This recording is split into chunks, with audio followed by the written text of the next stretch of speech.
नरेंद्र मोदी, मैं तो कभी नहीं कह सकता सोनिया गांधी। अरे बोलने का एक लफ्ज होता है श्रीमती सोनिया जी। राकेश जी दोनों तरफ से हो रहा है। कोई हमारा जमीन का बीजेपी ने भी तो देखिए राहुल गांधी और आसिम मुनीर का चेहरा एक कर दिया। दोनों तरफ से हो रहा है। मैं अपनी बात कर रहा हूं जो मैं कह रहा हूं, चूंकि मानक जी आपके डिबेट को बहुत लोग पसंद करते हैं, देखते हैं।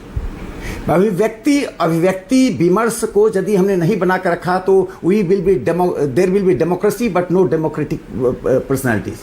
लोकतंत्र होना और लोकतांत्रिक होने में अंतर होता है। लोकतंत्र संरचना होती है और लोकतांत्रिक होने से संरचना में जीवंतता आती है। ये क्या बात कर रहे हैं नरेंद्र मोदी? एक जिस प्रवक्ता की आयु 30-32 शायद 25-26 या क्या उनकी आयु है, अभी कॉलेज की स्टूडेंट रही हैं, वो ऐसे बोल रही है। अरे नहीं राकेश जी, आप भी कंफ्यूज कर रहे हैं। राकेश जी वो अपनी पार्टी का रुख कह रही हैं। कांग्रेस की प्रेस कॉन्फ्रेंस में बड़े बड़े नेताओं ने बैठ के कहा है सिंदूर का सौदागर, और ये फोटो दिखाकर सब कह रहे हैं। समझ रहा हूं मानक जी, मोदी जी क्रेडिट ले रहे हैं। मानक जी मैं समझ रहा हूं, लेकिन कांग्रेस की बात को भी कहने का एक तरीका होता है। ये बोलते यहां रही, बोल तो सोनिया जी यहां नहीं बोल रही है, राहुल जी नहीं बोल रहे हैं। ये जिस ढंग से कहती नरेंद्र मोदी, मैं तो हैरत में रह गया कि लगा कोई जैसे कोई 80 साल का कोई फ्रीडम फाइटर नरेंद्र मोदी जी को एड्रेस कर रहा है। मैं तो राहुल गांधी को राहुल गांधी नहीं कह सकता, राहुल जी कहूंगा। कहना चाहिए, एक सेकंड सोनिया जी कहना चाहिए। राकेश जी एक सेकंड, एक सेकंड, निकेत आप ही को मौका दे रहा हूं, एक सेकंड। राकेश जी, बीजेपी के आईटी सेल के हेड अमित मालवीय ने, वो भी मेरे ख्याल से उम्र में बहुत बड़े नहीं है, उन्होंने भी राहुल गांधी की फोटो आसिम मुनीर की फोटो के साथ मिलाकर डाली। शहबाज शरीफ के कंधे पर राहुल गांधी को चढ़े हुए दिखाया। वो दोनों पोस्टर आपने कल देखे होंगे। उनको गद्दार कहा राहुल गांधी को। मैं एक बात कह रहा हूं, दोनों तरफ से हो रहा है। कांग्रेस पार्टी जयशंकर को गद्दार कह रही है।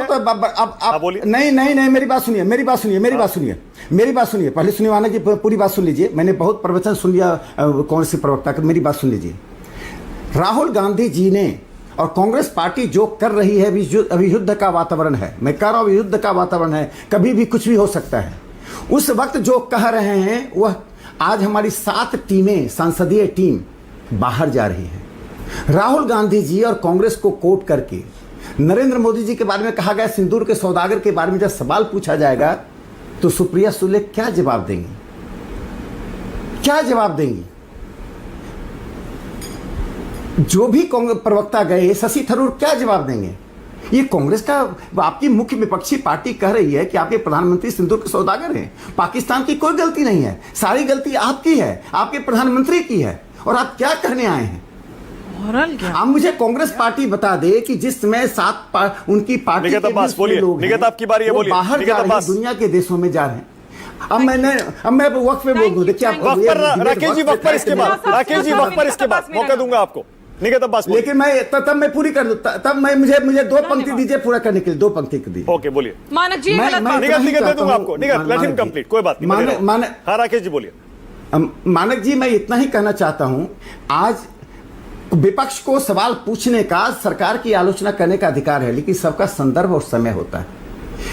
चूंकि बॉर्डर पर बंदूक चलना बंद हो गया इससे समय बदल गया, ऐसा नहीं है। आप प्रतीक्षा तो कीजिए।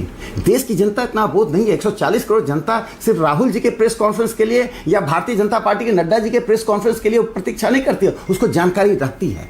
आप 15-20 दिन, महीने भर रुक नहीं सकते हैं। शीत सत्र आने वाला, आपको जो ये मानसून सत्र आने वाला, जो पूछना पूछिए। लेकिन जिस प्रकार का माहौल बनाया है, और माहौल तब बनाया है जब भारत आउटरीच कर रहा है। मैं कहता इस आउटरीच को किसी विदेशी ताकत के इशारे पर सबोटाज कर रही है कांग्रेस पार्टी। पाकिस्तान के इशारे पर सबोटाज कर रही है। पाकिस्तान जी बहुत गंभीर आरोप है। पाकिस्तान के प्रति सहानुभूति रखने वाले लोगों की संख्या कांग्रेस आप भी वही कर रहे हैं राकेश जी। किसी की हिम्मत है, गद्दार कह रहे हैं। नहीं कांग्रेस पार्टी में यदि हिम्मत है तो पाकिस्तान की आलोचना करे। यही प्रवक्ता, मैंने इन्हीं के सामने पूछा था, चीन की कम्युनिस्ट, इनसे एक और पूछ लीजिए, चीन की कम्युनिस्ट पार्टी और कांग्रेस पार्टी के बीच